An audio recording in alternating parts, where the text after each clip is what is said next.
ہم نہیں مناتے کیونکہ ہمارا تو روز ہی مدر ڈے اور روز ہی فادر ڈے. انگریزوں کا سال میں مدر ڈے زیادہ ہوتا ہے, فادر کا تھوڑا پرابلم ہے. کچھ لوگ منا رہے ہوتے ہیں, کچھ لوگ جن کے ہوتے ہیں وہ منا لیتے ہوں گے. مدر ڈے بہرحال وہ سب منا رہے ہوتے ہیں. تو ان کے ہاں وہ اس لیے مناتے ہیں مدر ڈے اور فادر ڈے کہ ان پورا سال ابا اماں کو پوچھنے کی توفیق نہیں. ہمارے یہاں تو بھائی روز روز ہی ابا ہیں. تو وہ یہ تھوڑی کہ 1 جنوری کو ابا تھے, 2 کو ابا نہیں ہے. وہ 2 کو بھی ابا ہیں, 3 جنوری کو بھی, فروری میں بھی وہی ابا, مارچ میں بھی وہی ابا. ایسا ابا کہاں سے لبا؟ پنجاب والے کہتے ہیں. پنجاب میں زبان بڑی مستعدی بولی جاتی ہے. وہ ایک صاحب اپنے ابا کے بارے میں کہہ رہے تھے میرے ابا یوں, میں اس نے کہا ایسا ابا کہاں سے لبا؟ لبا کسے کہتے ہیں؟ پایا؟ پتہ نہیں, شاید پائے کو کہتے ہیں نا, کہاں سے پایا. تو ہمارا تو بھائی روز ابا ڈے ہے, روز مدر ڈے, زندگی میں بھی اور موت کے بعد بھی روز ہی ان کے لیے. جب بھی دعا, مجھے تو اللہ ٹوٹی پھوٹی توفیق دیتا ہے, جب بھی ہاتھ اٹھا کے دعا کرتا ہوں تو سب سے پہلے اپنے والدین کے. تو ہاں اب وہ تاریخ ابا کی ڈیتھ, وہ تاریخ آئے گی بھی نا انتقال کی, تو اس تاریخ میں تو ہم شادی بھی کرتے ہیں اور خوشیاں بھی منا رہے ہوتے ہیں, کیونکہ وہ جو دن تھا وہ دن چلا گیا. اور ویسے بھی 3 دن سے زیادہ تعزیت کو شریعت نے پسند نہیں کیا. 3 دن غم کے بہت ہوتے ہیں.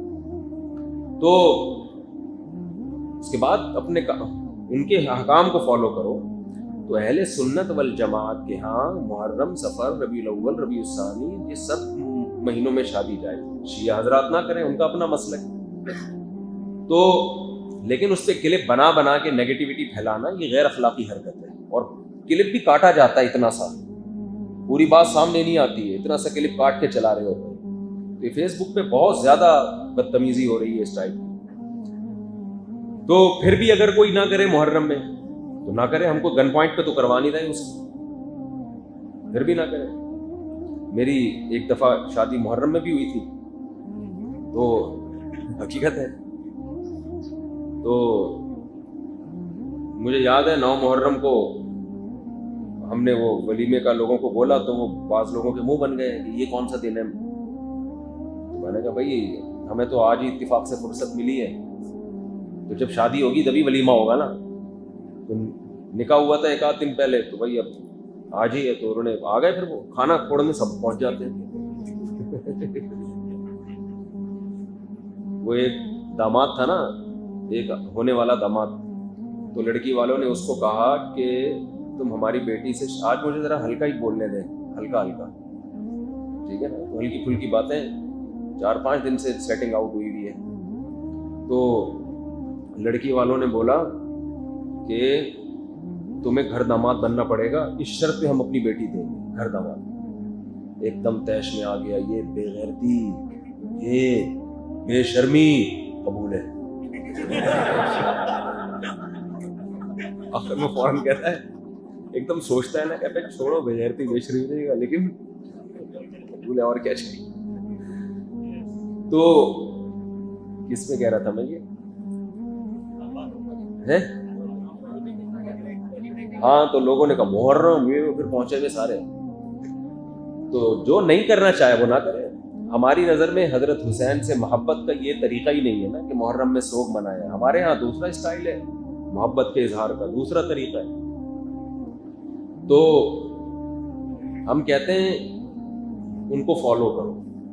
حضرت حسین کی اتنی بڑی داڑھی تھی, کتنے لوگوں کی داڑھی ہے بڑی. حضرت حسین بے انتہا سخی تھے. اس دور میں جو سید ہوا کرتے تھے نا آل رسول, اتنی سخاوت ہوتی تھی کہ ان کی سخاوت کی مثالیں بیان کی جاتی تھی. حضرت حسن رضی اللہ تعالیٰ عنہ اتنے سخی تھے کہ ایک مرتبہ آپ نے باغ میں دیکھا کہ ایک غلام کھانا کھاتا ہے, ایک نوالا خود کھاتا ہے, ایک نوالا کتے کو کھلاتا ہے, اپنے کھانے میں سے آدھا اس کو دے رہا ہے. تو حضرت حسن نے پوچھا کہ یہ کیوں کر رہے ہیں؟ اس نے کہا مجھے شرم آتی ہے کہ میں ایک جانور کے سامنے کھانا کھا رہا ہوں اور یہ بیچارہ للچائی کی نظروں سے میرے سامنے دیکھ رہا ہے. غیرت مند لوگ تھے نا. حضرت حسن کو خیال آیا کہ جب یہ غلام ہو کے اتنا غیرت مند ہے کہ آدھی روٹی کی سخاوت کر کے کس پہ خرچ کر رہا ہے؟ جانور. تو ہم تو آل رسول میں سے, ہم تو نبی کے نواسے ہیں. حضرت حسن رضی اللہ تعالیٰ عنہ نے اس غلام سے کہا کہ تیرا مولا کہاں ہے، جس کا یہ باغ ہے اور جس کا تو غلام ہے. اس نے بتایا تو مولا سے کہا کہ اس کی قیمت لگاؤ. یہ غلام بہت مہنگے ہوا کرتے تھے اور اس کو پتہ بھی تھا کہ سامنے خریدار حضرت حسن ہے، ان کو تو جتنے بھی بول لگا دو یہ دے دیں گے پیسے. تو اس نے بتایا اتنی قیمت، فوراً غلام خریدا، آزاد کر دیا اسی وقت. اور پھر کہا یہ باغ کی ویلیو بتا کتنی ہے. اس نے بتایا جی اتنی. باغ بھی اسی وقت خریدا اور غلام کو وہ باغ ہبہ کر دیا. پہلے زمانے میں اس قسم کی چیزوں کو کیا کہا جاتا تھا؟ سخاوت.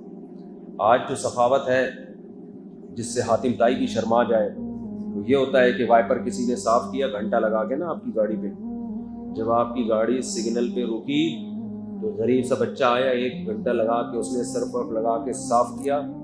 آپ نے 5 روپے کا سکہ آج کل چل رہا ہے 10 روپے کا چل رہا ہے، 5 کا بھی ہے. تو وہ تلاش کیا، وہ لگا کے اس کو دیا اور حاتم طائی کی برزخ میں نیندیں اڑا دی. اور یہ بھی اس لیے کیا کہ کسی پیر صاحب نے، بزرگ نے کہا ہوا تھا کہ صدقے سے بلائیں ٹلتی ہیں. تو 5 روپے میں کیا بلائیں ٹلیں گی بھائی؟ 5 روپے میں ٹھیک ہے، صدقہ نہ کرنے سے یہ بھی بہتر ہے. تو پہلے جو سخاوت ہوا کرتی تھی وہ بہت زیادہ ہوتی تھی. آج کل وہ سخاوتیں نہیں ہیں. پہلے تو پورے باغ گفٹ کر دیے گا. وہ ہے نا حضرت ابو طلحہ انصاری رضی اللہ تعالیٰ عنہ، قرآن کی آیتیں نازل ہوئیں لن تنالوا البر حتى تنفقوا مما تحبون. تم نیکی کی حقیقت کو اس وقت تک نہیں پہنچ سکتے جب تک محبوب چیز صدقہ نہ کرو. محبوب چیز اسلام میں نیکی جو ہے نا صدقہ ہے. تو صحابی آ گئے، یا رسول اللہ نے کہا ہے کہ سب سے محبوب چیز صدقہ کرو، تو میرا باغ ہے. باغ پراپرٹی کو کہتے ہیں، زمین. یا رسول اللہ وہ میں صدقہ کرنا چاہتا ہوں. آپ نے فرمایا بخن ذاک مال رابح. واہ واہ، یہ تو بڑا قیمتی مال لے آئے تم بھائی. تو آپ نے ان کو مشورہ دیا اپنے چچا کے بیٹوں کو دے دو. کس کو دے دو؟ جو لوگ بھی کوئی ٹرسٹ ہے ان کا، یا لوگ ان کے ساتھ تعاون کرتے ہیں غریبوں کو دینے کے لیے، اگر کوئی ان کے پاس رقم لے کر آئے نا کہ یہ زکوٰۃ کی رقم کہاں دوں، فوراً کہے گا بھائی مجھے دو، میں صحیح جگہ پہنچا دوں گا. ہوتا ہے نا، ہر آدمی چاہتا ہے بھائی کہاں آئے میرے پاس. میں نے تو دیکھا ہے بہت سے ٹرسٹ وہ یہی کہہ رہے ہوتے ہمیں ہی دو، لیکن آپ صلی اللہ علیہ وسلم خود لے بھی سکتے تھے، ان سے لے کے مسلمانوں پہ خرچ کر دیتے ہے بھائی. آپ لے کے بیت المال میں جمع کرا دیتے، چلو بھی کسی کے کام آئے گا. آپ نے فوراً فرمایا اپنے چچا کے بیٹوں کو جا کے دے دو، گفٹ دے دو. اس سے پتہ چلتا ہے دیکھو ہمارے نبی کیسے، اللہ نے آپ کے دل سے مال کی کوئی لالچ نہیں، یہ بھی نہیں کہ میری جیب سے لوگوں میں جائے، کچھ بھی نہیں. اتنا قیمتی مال کیا فرما رہے ہیں اپنے چچا کے بیٹوں کو. کہتے ہیں لیڈر جو ہے نا، لیڈر کامیاب لیڈر وہی ہوتا ہے جس میں قربانی کا جذبہ ماتحتوں سے زیادہ ہو، اپنی ذات کو بالکل بھلا دے. حالانکہ نبی اگر لیتے تو اپنے لیے تھوڑی لے رہے تھے، وہ بھی دوسروں کے لیے لیتے نا. نام فرمائے ڈائریکٹ جا کے چچا کے بیٹوں. آج عام طور پر یہ جذبہ نظر نہیں آتا. اگر کوئی آپ سے آ کے مشورہ لینا میرے پاس 1 کروڑ روپے ہیں، میں ہدیہ یا صدقہ دینا چاہتا ہوں، بتاؤ کون؟ وہ کہے گا میں ہوں.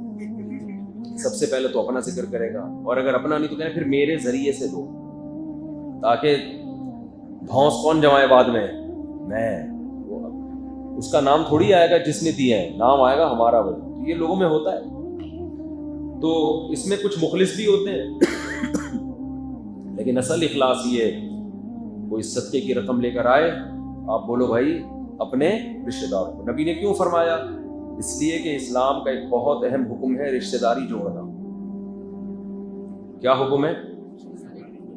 تو آپ نے عمل کر کے دکھایا بھائی. اپنے چچا کے بیٹوں کو دو گے، جب وہ باغ دیں گے اپنے چچا کے بیٹوں کو، تو چچا کے بیٹوں میں کبھی بغض، غیبت، بہتان ہوگا؟ بھائی آج کل یہ ہوتا ہے نا کہ میرے چچیرے ہی میری ٹانگیں کھینچتے رہتے ہیں. یہ ہے نا ہیڈک.